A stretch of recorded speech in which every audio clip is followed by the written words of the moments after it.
Yeah, what's up, everybody? It's Jeffrey Lyles. You are listening to Lyles Movie Files. I'm going to talk more in depth with this later on this week with the fellas, but I wanted to talk about briefly what's been going on in the past week in the wake of the George Floyd murder and the peaceful protests that have followed. It's been crazy in a good way to see so many people come together and peacefully protest and rally and call for change. And it's been eye opening to see how many entities, how many organizations are responding and saying, yes, Black Lives Matter, and then contributing money and donating to that effort, that cause. It's so weird how we're like been trapped in this pandemic, and then for that to happen, Mr. Floyd's murder, and then seeing all this change come about. As a 49ers fan, I have been very invested, kind of paying attention to this for a longer time, just in the sense of how Colin Kaepernick got ran out of the NFL basically for peacefully protesting police brutality, and the consequent blackballing of Cap has been infuriating to me, to say the least, because anybody who watched Cap play, especially in 2012 and 2013, knows what he could do.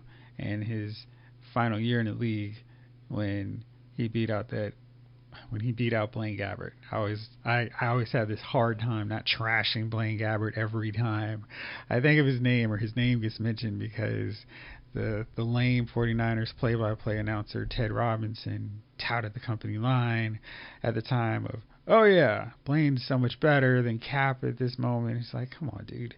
Nobody believes that Blaine Gabbert is anywhere on the same level as Cap. Anyway, so it's been something to see this come about where, like make up those shirts so like the Magneto was right from back in Grant Morrison's X-Men days, and do one for Cap and say Cap was right. The NFL responded. That was interesting to see, and I really hope that this leads to Cap getting the opportunity to be a starter, because I can't buy that the dude is just backup quality, considering the level of some quarterbacks we've seen starting games the last few years. Anyway, I see a lot of efforts for people to go, hey, we want your voices heard. I think that's why it's been so important for me to do Lyles Movie Files, from the website to the podcast version, just to have a voice out there, that represents a voice that's not always represented, just in the walks of things. I mean, from the newsroom that I worked in before, I was fortunate enough that I wasn't the only black guy there, and that was probably my last job where that was not the case. So that's been very interesting. I worked there for 15 years, and now I'm in the quote-unquote real world. And yeah, so it's really cool to see people saying, hey, we do want to recognize you and celebrate you guys. We're standing side by side with you. And I really hope that this isn't just a flavor of the moment fad, and that some real lasting change takes part, and that we see 2020 as, yes, this terrible year with this horrific pandemic that's killed people. I've lost loved ones from it, so I'm not isolated from it, but that the shining light on it is that this set up a state of events so we could shine a light on something that was a far longer lasting pandemic. This stupid racial inequality that's gone on for way too long. And hopefully this is the ashwind to progress to making sure that gets wiped out, maybe even faster than coronavirus. That's my quick take on it right now. But I want to get into what you probably thought I was going to talk about right away. NXT TakeOver 2020 in your house. I love the old in your house specials. If you were a fan of the WWF back in the day, those were the cheaper brand pay-per-views. They weren't as expensive as WrestleMania, SummerSlam, Survivor Series, and the Royal Rumble.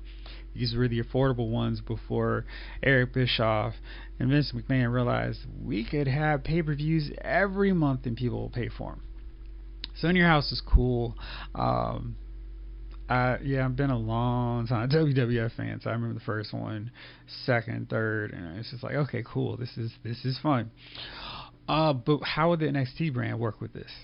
Well, first off, they get the cool set with the old school house. But my favorite part was they had Todd Pettengill back, and it's funny because Pettengill's been gone for a long time. And he slipped right back into that whole role. And he kind of played up the, hey, I'm really old, back in the 90s, making fun of some of the technology back in the day, like the 900 hotline. That was funny. It was weird because he seemed to have so much more personality than most of the talking heads in WWE right now. And hopefully they make more of a way to bring back older people from back in the day. Not so much just on a nostalgia kick, but hey, you still have a worthwhile voice and you're part of the then that we always talk about in our Then Now Forever for the WWE promos. Anyway, was not a fan of the super long concert that followed. I don't watch these wrestling shows to watch music videos, and I really don't watch wrestling shows to watch concerts. That's lame. I think they should, if they really feel the need to do this, put them in with like a montage of all the stuff that's going to happen on the show. I don't just need to watch guys perform and scream. Yeah, it's just like, come on, get to the show. Finally get to the show, and that starts off with the 6-woman tag match with Candice LeRae, Dakota Kai, and Raquel Gonzalez versus Mia Yim, Shotzi Blackheart, and Tegan Nox. I like that they've actually built up this women's division in a way that there is a feud, and there's like various feuds. Like we've got our world title feud, and we've got 6 women here who actually have beef with each other, and it's not just let's throw them in a match, we don't have anything else to do with them. So these 6 actually have some issues. I almost kind of wish that Candice LeRae was someone else, just in a sense of like maybe this is a role for not so much Aaliyah, but another one of the females on the roster where we could make a faction with Kai Gonzalez and etc. taking on random women in the division, because I think that's a cool thing. That way we could get Candice and Mia Yim in their own separate feud, because I think that one has a potential to be like a super death feud along the lines of Io Shirai and Candice LeRae from earlier. Anyhow, this is a good match. I thought this was probably the best match that Gonzalez has had since she's been focused as Kai's Diesel. I'm a huge fan of Mia Yim. Liked her back in the TNA days, and I think her persona, her presentation is just really good right now. And as more things happen that I'll talk about later, I'm excited about what they could do with her down the road. Shotzi Blackheart has a lot of personality, and she's pretty good in the ring too. And Tegan Nox is always good. And Dakota Kai is one person on the roster I think they need to start getting behind a little bit more in terms of not being the person taking so many losses. But this match was good. We had some fun stuff going on. LeRae and Yim broke apart from the other 4. And they brawled off set, leading basically to a regular tag team match. And then we had a little miscommunication with Kai and Raquel, and I was a little worried that they were going to start sowing the seeds for a split between them. They didn't, thankfully. And then we basically just have Tegan hitting Dakota Kai with her shiniest wizard, getting the win. Like I said, Kai is one of those stars who I think needs more wins. She turned heel, and then she's kind of, if she hasn't gone 50-50 in terms of wins and losses, she's been 45-55, and I feel like she's that presence, that personality who needs more wins. She should be more of the 70-30. And when she loses now, it should be, oh, she lost, as opposed to, yeah, it was probably her time to lose this week. So that was my only gripe about that. But it was a fun match. 9:51, kind of got in and out and did exactly what it needed to. Got the fake me out crowd excited and started well. Next up was Damian Priest versus Finn Balor. And I feel like NXT has a lot of guys on their roster who are proven people. Like back in the day, they always said that Sean Waltman was the prove it guy. If you couldn't have a good match with him, you didn't have any business in a higher profile position in the promotion, or you just didn't belong. And NXT has a bunch. Roderick Strong is probably the leading guy in that category, because if you can't have a good match with him, we're just like, what are you doing?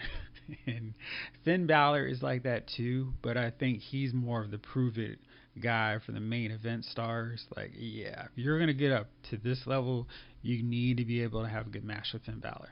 And Damian Priest has been a guy who, just like Kai, has taken a lot of losses when he probably shouldn't. He's the big, giant kind of bully, and he's got a good moveset, but I feel like he has come up short too often against people that he should beat. And maybe it's more of a function of the booking, because he gets positioned against guys who are higher up on the card than him, where he's still kind of climbing and advancing his way up the ladder, and he can't beat them yet. But it's kind of a situation where he needs to beat other people so he can be seen as a legitimate threat. And again, there's no way that at this point he should beat Finn. So it's just a matter of how good can he look against Finn, and will he show up for this big spotlight match? 100% did. This was exactly the kind of match that people needed to see from Priest, where he could showcase all his cool moves, look good, look crisp, be able to sell for a guy who's not a towering giant like Donovan Dijakovic, and show off what he could do. And his offense looked good, it looked strong, powerful, and he sold really well for all of the crazy moves like that ring apron fall onto the steps. That was good. I mean, it was a really good match, and one where I was like, okay, you got your thing going. I am only slightly concerned that NXT doesn't quite know what they're doing with Finn Balor. Because when he came back to the brand, he wasn't the smiley, happy-go-lucky baby face. He was kind of like edgy. And then he turned full heel, attacking Johnny Gargano, and then going after Matt Riddle, and just having that cocky Prince Devitt bastard persona that made me a fan of him before he came to NXT. Now it seems like they're kind of, we don't have enough faces. Let's move him back to being a face. So that started off with Imperium attacking him, and now Priest going after him. And it seems like they've just switched Balor back to a face. And that doesn't necessarily have to be a bad thing, so long as they keep that edge to him and not make him the smiley diesel, I'm so happy to be here guy that was on Raw, which was terrible. Anyway, this was a really good match, and probably one of the better ones on the show. Next up was our North American Championship match, Keith Lee versus Johnny Gargano. If I had paid attention earlier, I would have noticed that Keith was rocking trunks that said Black Lives Matter. WWE is notoriously tone deaf. They totally miss so many things. And I thought when everybody was doing the black squares, so the blackout for Blackout Tuesday, WWE was the last group they needed to, because of the close ties and association with Trump. And it would just come off really disingenuous, just based off of, just their history with black stars and the amount of black champions in the world title level. There was an article that I thought was pretty interesting that I read right before this takeover, where Velveteen Dream was going to have the chance to be the second black NXT champ. It's like, gosh, it has been a long time since Big E was the champ, and that wasn't a very long reign either. It wasn't like some Hulk Hogan 4-year reign where it was like he just dominated everybody for a long time. I think it's going to be really interesting to see where they go with Keith Lee. Anyhow, so my thing is, yeah, WWE is super tone deaf normally, but even WWE is not tone deaf enough to have a dude who rocks a Black Lives Matter outfit lose. Even if you want to go, it's a 50-50 thing, and this is not some statement on race. The WrestleMania Booker T versus Triple H match always just kind of is like, and I know that was so long ago, but that was still like, that wasn't long enough ago that they shouldn't have realized how they should have played that. Anyway, that was then. This is now. And let's talk about forever later. Anyway, surprise, surprise, Johnny Gargano had a good takeover match, and Keith Lee had a good takeover match. This is 20 minutes, 36 seconds, maybe a little bit longer than it should have been. Maybe it could have been like a 12-minute great match instead of 20 minutes good. But again, this is a good match. These guys, Keith Lee knows how to work around his size in the sense that he doesn't carry himself like a Vader, Yokozuna style, just juggernaut who overpowers everybody all the time. He can sell, and he knows how to make his opponents look credible without looking weak at the same time. In the build-up, they had Johnny do some stuff to his eyes and his fingers, which also played a part in this match too. And I thought that helped because it gave him an opening, a vulnerability to attack throughout the match, and then it kept them on a level playing field throughout. Keith got the win with the Spirit Bomb and a Big Bang Catastrophe. It's pretty good. I think this was clearly the first match of this series feud, and yeah, they can go better. I was honestly, if Keith was wearing something else, I would have probably put the belt on Gargano, because I think Keith Lee is at the point of his NXT run where he needs to be going after the world title, not holding the secondary title for months on end. Honestly, he's the kind of guy you could spotlight as the centerpiece of your promotion, the guy that succeeds Adam Cole, and puts together good matches with people, has charisma. He, in so many elements, so many aspects, is an ideal champ for the NXT brand. And I hope they don't kind of miss the mark with Lee keeping him in this icy, quote unquote, realm for too long. Which brings us now to the NXT Championship match, the Backlot Brawl between champion Adam Cole and Velveteen Dream. This is weird. They had set it up like another cinematic style presentation. They had all these cars surrounding the ring. It was on a back lot, and it was set at night, so they had all these lights, but the lights were kind of set up in a way that it was kind of blinding and way too bright. So it was this weird deal where if the cameras weren't positioned at an overhead perspective, the lights kept distorting the view, and it was just really messing up the visual. It didn't look good, and it wasn't this. That parking lot brawl they did on Nitro way back in the day was way better than this visual. So it's just kind of odd, right? So they brawled around for a while in the ring, and then they went outside. And this back lot, of course, they couldn't really do much with it because it was just a back lot, and there wasn't a lot of rooms to go into, or not really anything fun to take advantage of this setting. They kind of hopped around on some cars. Ryder Strong, Bobby Fish came out, Dexter Lumis came out, and then he threw them into the back of his trunk and then drove off. The whole thing is weird. I'm ready now for them to start explaining why Lumis has this mat on for the Undisputed Era. Why is he going after them?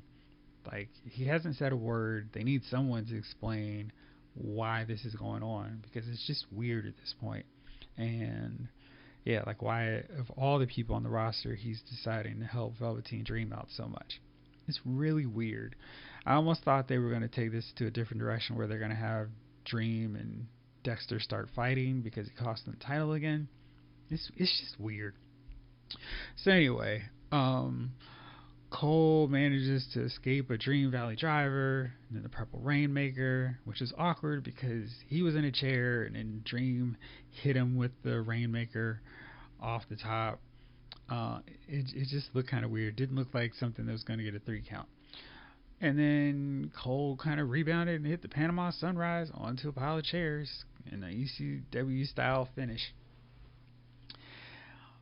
That means that Velveteen Dream doesn't get a shot at the title anymore as long as Adam Cole is the champ. And Cole goes on to survive yet another challenger.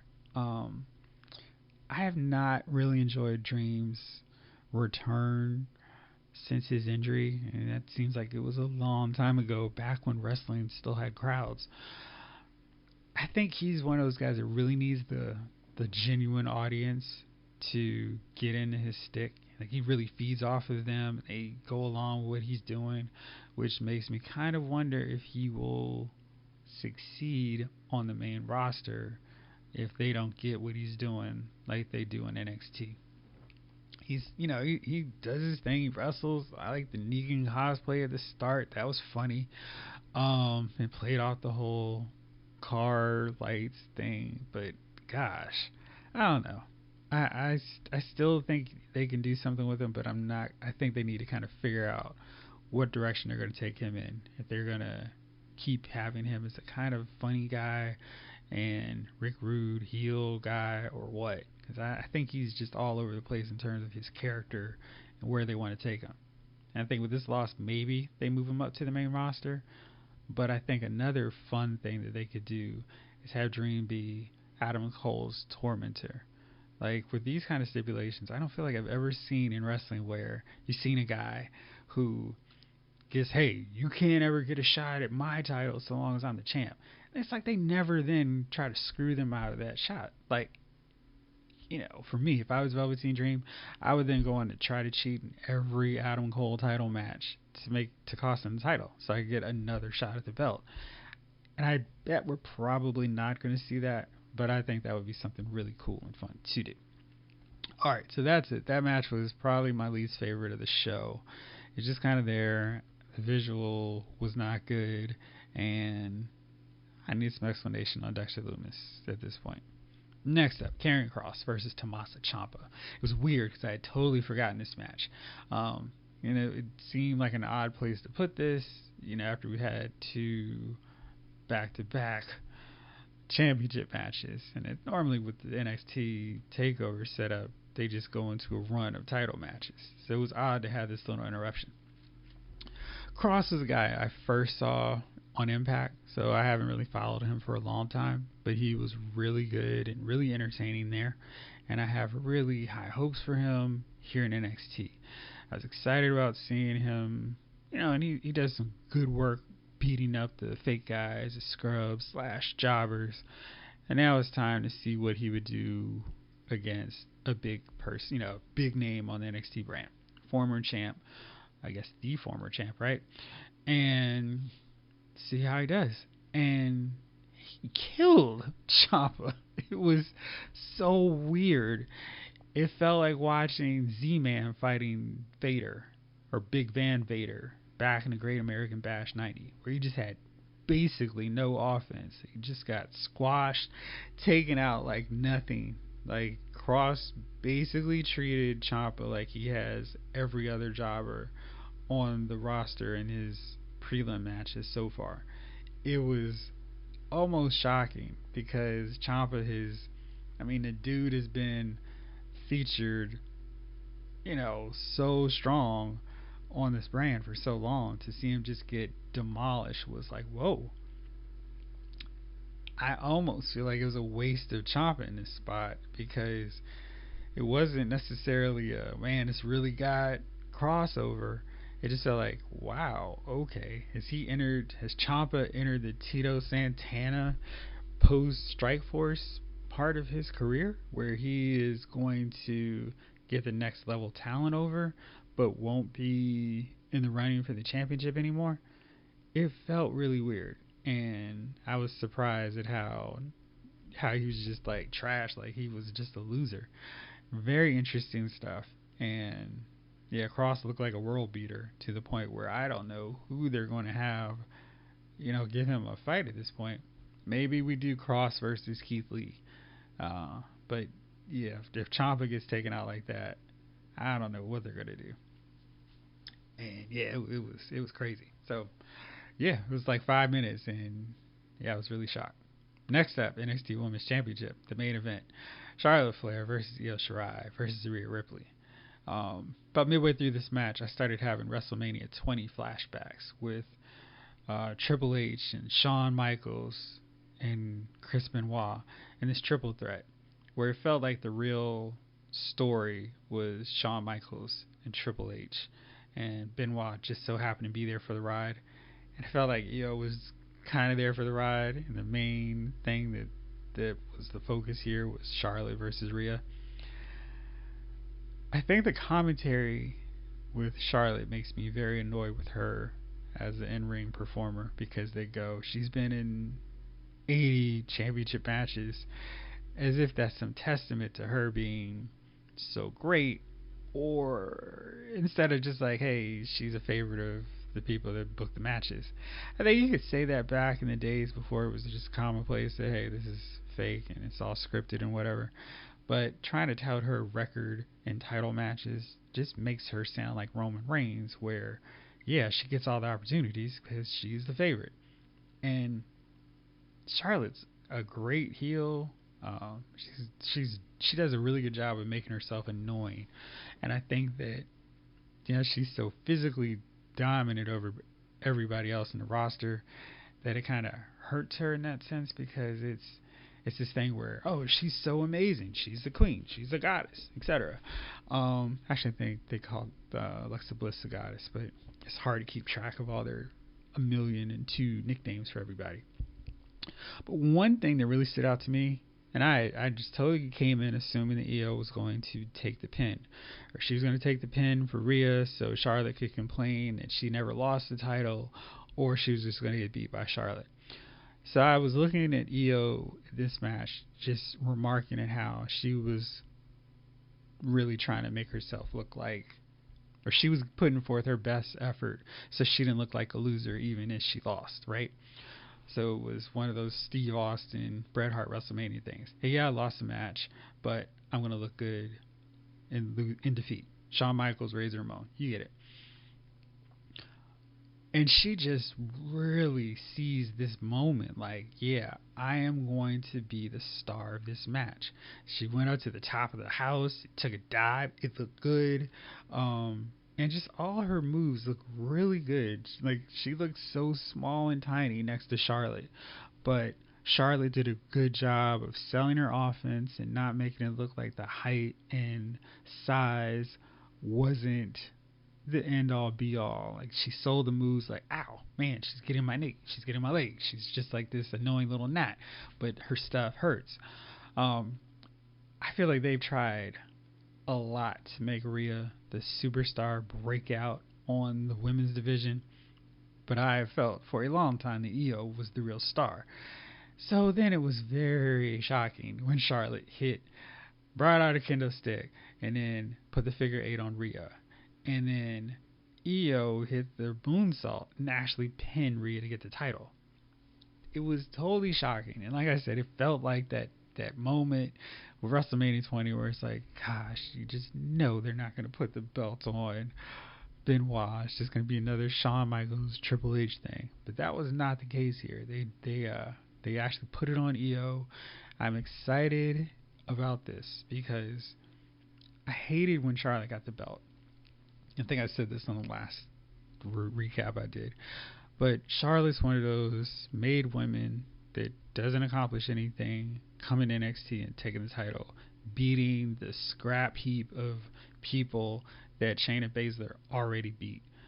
Now we've got a champion capable of losing to a Candice LeRae, capable of losing to Mia Yim, capable of losing to pretty much anybody, Tegan, Dakota, on the roster. And it's so much better and so much cooler to me than having a dominant juggernaut who's been in a million main event matches like Charlotte. So now it's a wide open women's division, and Rhea can get pissed off. Maybe they use this as the basis to turn Rhea heel and have her be upset that Io cost her the title. I think they're kind of split right down the middle in terms of good face heel dynamic, but maybe this is when they switch Rhea, because I think maybe she's more of a better heel than she is a good face. We'll see. But I like this direction for the brand, and it just really kind of makes it seem like the whole Charlotte winning the NXT title after winning the Women's Royal Rumble was a big, hey, thanks for being such a great company girl, Charlotte. As you know, and then she didn't really do anything. Her reign was short. She had a title match against Mia Yim. She fought against Io once, and that was pretty much it. So it wasn't like some reign that really set the world on fire or did anything to get anybody over. It was just kind of, she was there for a moment and was gone. I assume that she's going to move back over to Raw and take the belt from Asuka, because that's what WWE does, and call it a day. So it was weird. I don't know. I think Rhea really would have benefited from pinning Charlotte at WrestleMania and maybe losing to Io later, but whatever. That's long in the past now.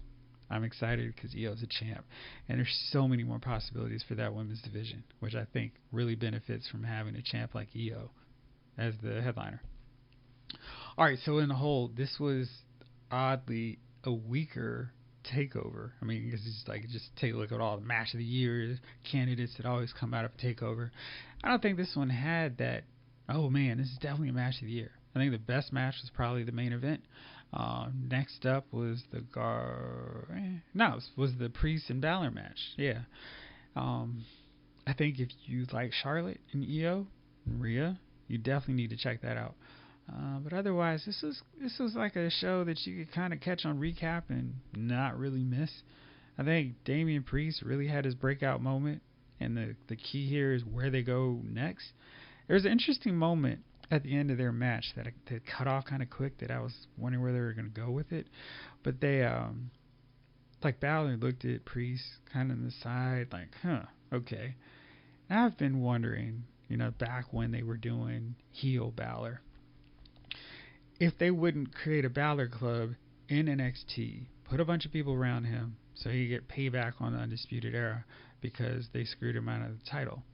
And I always watch this stuff like, hey, where does this go next? And then they started shifting him more to being a face. But one of those guys that I thought would make for a perfect second or teammate, alliance faction member with Balor was Damian Priest. He's got the size, he's got the moveset, and he's got that I want to be a star gimmick. And I think putting him with Finn Balor, whichever you want to call him, would be a good pairing. And I was kind of like, who else would I put in that? But he was the one guy that I definitely thought they should put next to him. I think they work out well together. So other small tidbits. I love the old 90s shout-outs with the ice cream bars, and then William Regal doing his Lord Alfred Hayes impersonation, and even Adam Cole promoting IcoPro.